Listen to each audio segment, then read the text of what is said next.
The next thing is about Ghazali and his development of legal theory. Ghazali was always interested in legal theory.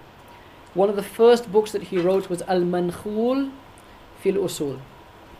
Okay, it's on your diagrams. Al-Mankhul fil Usul, right? Literally, it means Mankhul means to sift. Nakhl is to sift something. That you use a sieve and to sift something.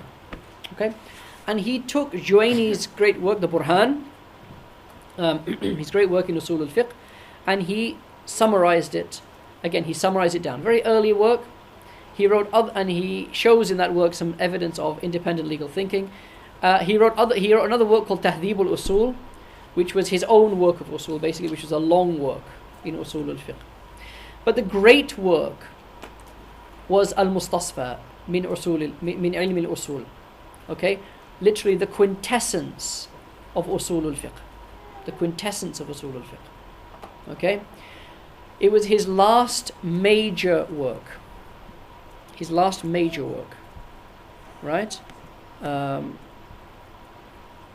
And according to Ibn Khaldun, who was a great Muslim historian and who's a great scholar himself, he says this is one of the most important works on Usul ever written. One of the 4 most important works on Usul ever written. Okay? One of the things that Ghazali did in the Mustasfa is he brought logic front and center. The introduction of the Mustasfa is about logic and the need for logic and the need for reason. And he gives a very strong defense of reason as the interpretive tool for revelation. So our fiqh is based on revelation, but interpreted through reason. Interpreted through reason. And we'll talk about his defense of logic a bit later on, but in terms of Mustasfa, one of the most important things about the Mustasfa was that he was the first jurist really to he was the first jurist to expound the theory of maqasid al-sharia. Now, how many of you know about this, maqasid al-sharia? A few of you, some of you have not done it yet. Maqasid al-sharia, that every rule of the sharia returns to a wisdom, to one of 5 central wisdoms.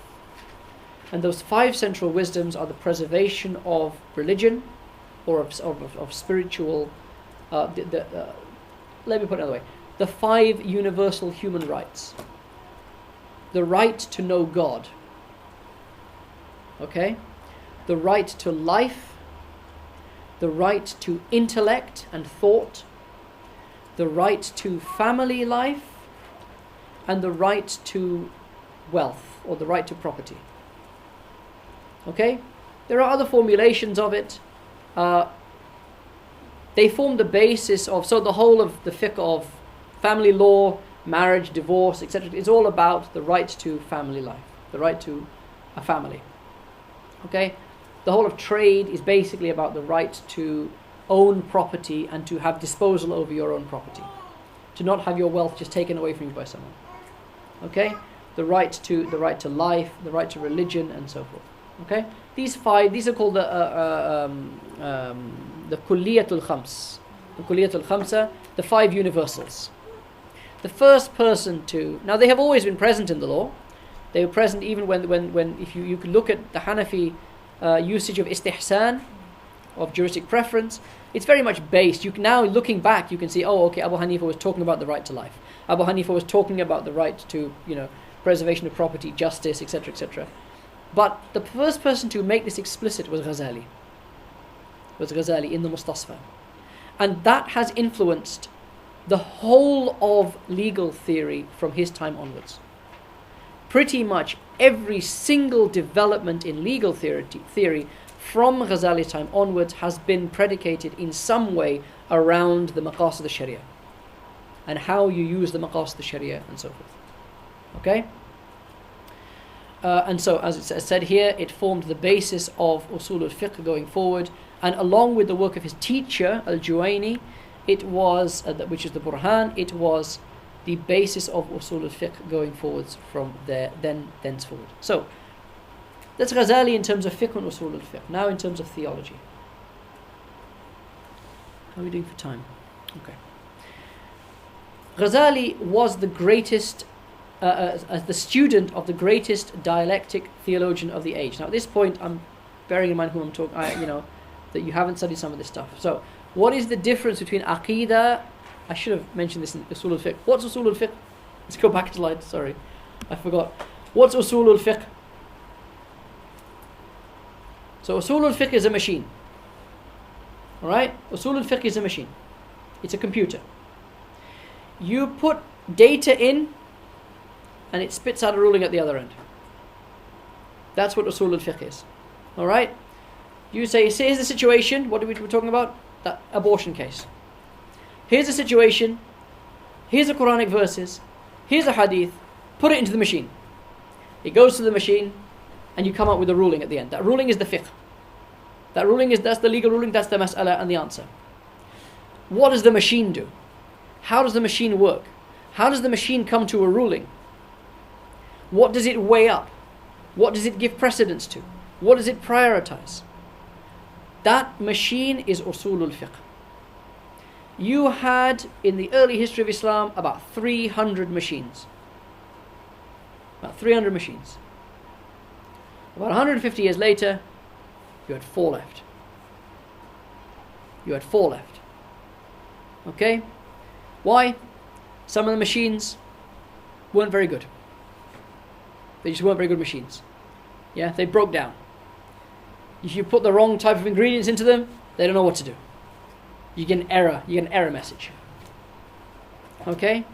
Sometimes they'd spit something out, but it would be something, misshapen, misformed, malformed. Okay? Sometimes you'd put things in, alright, but actually you find if you put the same thing into 2 machines, the product that you get out from one end of the machine is a lot better than the product you get from the other machine. So that second machine, it just stops being used after a while. So there are all these legal theories, these mechanisms for interpreting the law, interpreting the Quran and the Sunnah. And what ended up was you ended up with 4 of them. And those 4 machines were the Hanafi machine, the Shafi'i machine, the Hanbali machine, and the Maliki machine. Everything after that has been about sorting the machines out. There have always been, and there still will be, and there will always be, people who try to build machines in their garage. And that's your funeral. If you want to try and build a machine, that's fine, right? When Richard Branson, is building a machine to take you to space, and that thing disintegrates in midair at kind of 60,000 miles an hour or whatever it is, I ain't getting in that machine. You can go in that machine if you want to. I'm not getting in that machine. Yeah, if I need to travel, where's Atif? We were going Atif to going to Syria to deliver stuff. If you'd come along in your kind of, you brought a decent van that had been MOT'd and that sort of stuff, right? And it worked and it got to the end. There were guys that came along and the ambulance broke down in Dover. Forget anywhere else. It's like we pull up at the service station to start this great trek across Europe, and the thing doesn't start. What kind of a machine is that? I'm not getting in that machine. Yeah, I want the one that has that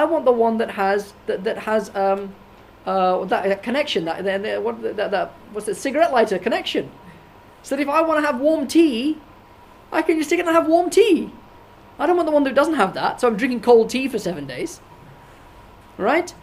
This is what happened, and through this process of kind of natural selection, really, what you got was the survival of the fittest. Thereafter, it was just a case of tricking out your machines, making them work even better. Okay, that's Usul al-Fiqh.